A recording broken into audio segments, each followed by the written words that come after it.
Hello, আসসালামু আলাইকুম। কেমন আছেন? আশা করি ভালো আছেন। এই যে করলা নিয়েছি, করলা ভাজি করব আর করব, ভাজবো একটু। তো এখানে তরই নিয়েছি। আপনারা ঝিঞ্জা কী বলেন জানি না, কিন্তু আমরা তরই বলে থাকি। তো তরই নিয়েছি। আহ, আর তরে কেটে কুটে ধুয়ে নিয়েছি।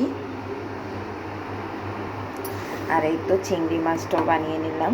এটা ছোট ছোট চিংড়ি মাছ। এটা তরইতে দিয়ে রান্না করব। এটা অনেক মজা হয় বানালে। তো এখন রান্না করতে চড়াই দিই। এখানে করলা ভাজি তৈরি করে নিয়েছিলাম। এখন করলা ভাজিটা একটু রান্না করে নিচ্ছি, সুন্দর করে ভাজা ভাজা করে নিচ্ছি।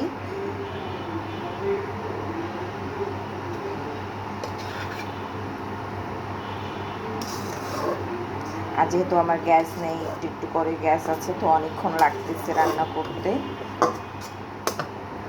এই যে আমার করলা ভাজি তৈরি হয়ে গেছে। এখন আমি ডালটা চড়াই দিলাম। ডালটাও হয়ে গেছে, দেখতে পাচ্ছেন। সকালের নাস্তাটাও হয়ে গেছে। সকালের নাস্তা রুটি আর ভাজি করেছিলাম, ডিম ভাজি। এখন এইটা একটু বাগার দিয়ে দিব। এই তেলালা ভাজা মানে কড়াইতেই আমি একটু তেল দিয়ে ডালটা বাগার দিয়ে দিচ্ছি। দেখুন তেলটা গরম হয়ে গেছে। এই রসুনটা নিয়েছিলাম, রসুনটা এখন কুচি কুচি করে দিলাম, দিয়ে দিচ্ছি। এখন এটাই ফুটে উঠবে, ততক্ষণে আমি একটু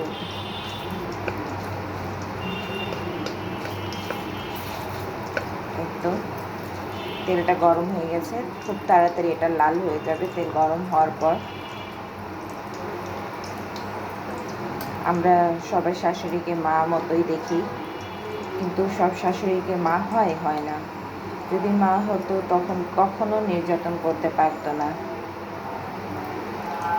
একজন মেয়ে যখন নিজের শ্বশুর বাসায় আসে তখন সবাইকে আপন করেই নিতে চায়। যে কথা বলতে বলতে আমার রসুনটা হয়ে গেছে। এখন এইটার স্মেলটা এত ভালো আসে, রসুন যখন পুড়ে যায় এই স্মেলটা অনেক ভালো আসে। আমার ডালটা আমি দিয়ে দেবো।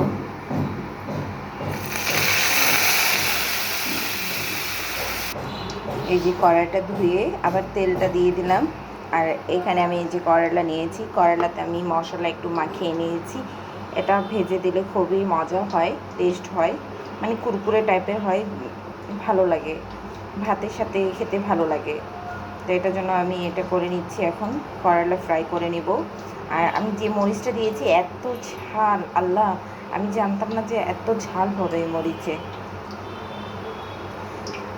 এখন যখন টেস্ট করেছি এত ঝাল ছিল বলার বাইরে। তো এখন একটু করে দিয়ে দিলাম, তাও বেশি পড়ে গেছে ঝাল।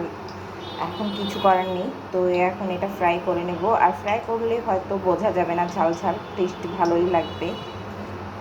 এই যে তেলটাও গরম হয়ে গেছে, এখন ছেড়ে দেব।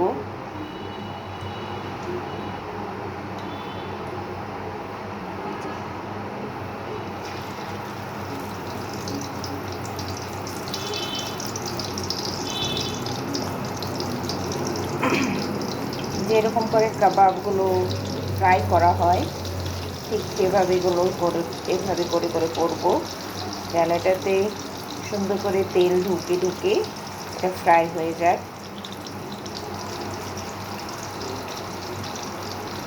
এটা আমার হাজব্যান্ডের জন্য আমি করেছি, কারণ উনি আবার ভাজি খেতে অতটা পছন্দ করে না।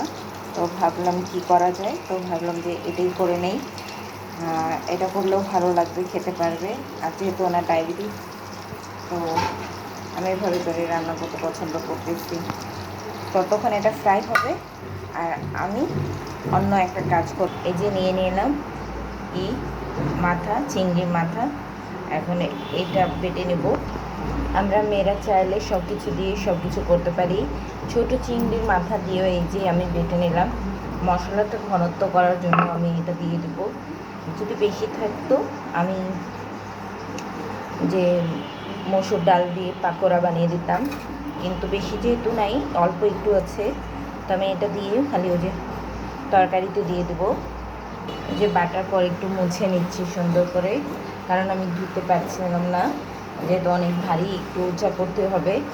মোছা না করে আমি একটু মুছে সুন্দর করে মুছে ধুয়ে নিচ্ছি। ধোয়া মোছা হয়ে গেছে। একজন মেয়ে পারলে সব কিছু করতে পারে, নিজের সংসারের সব কাজটা ধরতে পারে। এই যে করলাটা ভাজা ভাজা দেখছি, এবার পাল্টে দেবো এভাবে করে, পুরো কড়কড়া টাইপের মতো ভেজে নিব।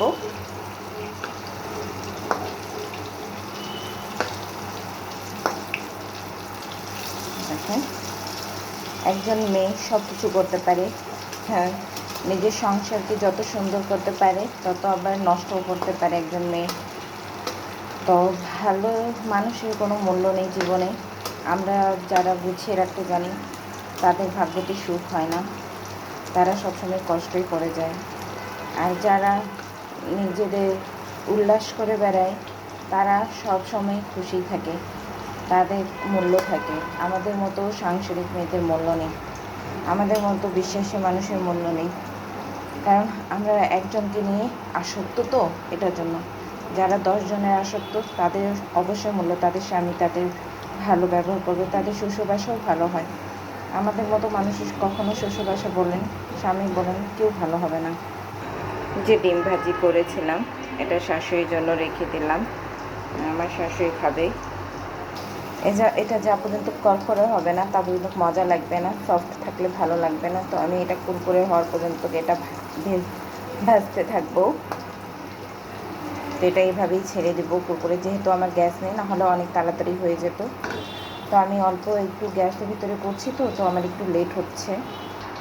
যেহেতু গ্যাস নেই, এখন স্টকে আমি রান্না করতে বসাই দিলাম। তো আমি এখানে তেলটা নিয়ে নিয়েছি, মেথি আর জিরা ফোড়নটা দিয়ে দিলাম। এবার একটু পেঁয়াজটা দিয়ে দেবো।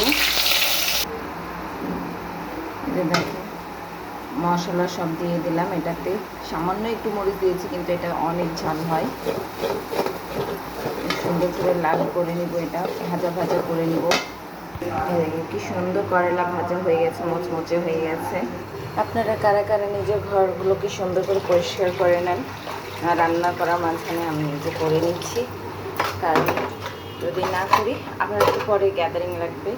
এই যে ক্লিয়ার করে এখন সবটা পরিষ্কার করে নিব।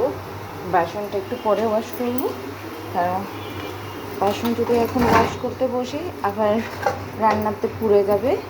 তো আমি একটা কাজ করে করছি, যেন যে সব দেখার তালে তালে আমি মুছেও নেব।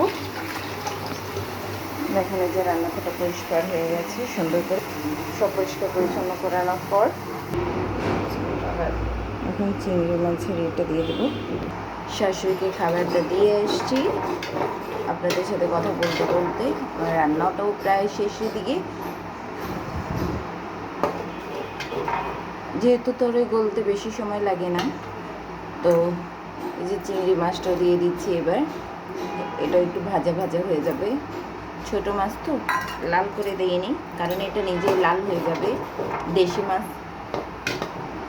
ঘরগুলোও কি আমি পরিষ্কার করে নেব। এখন ঘরগুলোও পরিষ্কার নেই, যেহেতু একটু করেছি, সকালবেলা মুছেছি, কিন্তু আবার যে বাচ্চারা খেলাধুলা করেছে, সব কিছু করেছে, এখন নষ্ট করে রাখছে। চেয়ারটা তাদের রুম থেকে নিয়ে আসছে। এখন এটা আমার শাশুড়ি এখন গেটটা খুলে বলছে, আমি বললাম রেখে দিচ্ছি। মানে এখন ঘরগুলো সব পরিষ্কার করে নেবো, আবার ঝাড়ু বাড়ু দিয়ে নেবো। যেহেতু মোছা মাছা আছে ঘর, আমার কোনো সমস্যা নেই। আর ঝাড়ুটা দিয়ে আমি আবার ডক্টরের কাছে যাবো আজকে।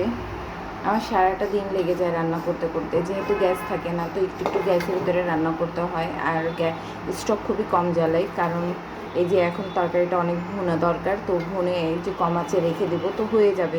রুটি রান্না করার সময় করি, যেহেতু উপরে কালো হয়ে যাবে। আর যেহেতু আমি কালার করিয়েছি এখনই কিছুদিন হলো, এটার জন্য আর কিছু করবো না। কি সুন্দর মাছগুলো লাল লাল হয়ে গেছে। মানে দেশি মাছ আপনার সাদা থাকবে না, লাল লাল হয়ে আসবে। তা এখন আমি তো দিয়ে দিলাম। এখন এটা আমি ভুনে নেব এটার সাথেই। কি সুন্দর, এই যে দিয়ে দিলাম। এখন এটাই পানি ছেড়ে দেবে, আর পানি দিচ্ছি না আমি। এটাই ভুনা ভুনা হয়ে গেলে নামিয়ে নিব। হয়ে গেছে আমার রান্না। বেশ, এখন এই চুলাটা বন্ধ করে ওই চুলায় দিয়ে দেবো। একটু একটু আছি, হয়ে যাবে, আর বেশি লাগবে না আমার। তাহলে হাফেজ, ভালো থাকবেন, সুস্থ থাকবেন।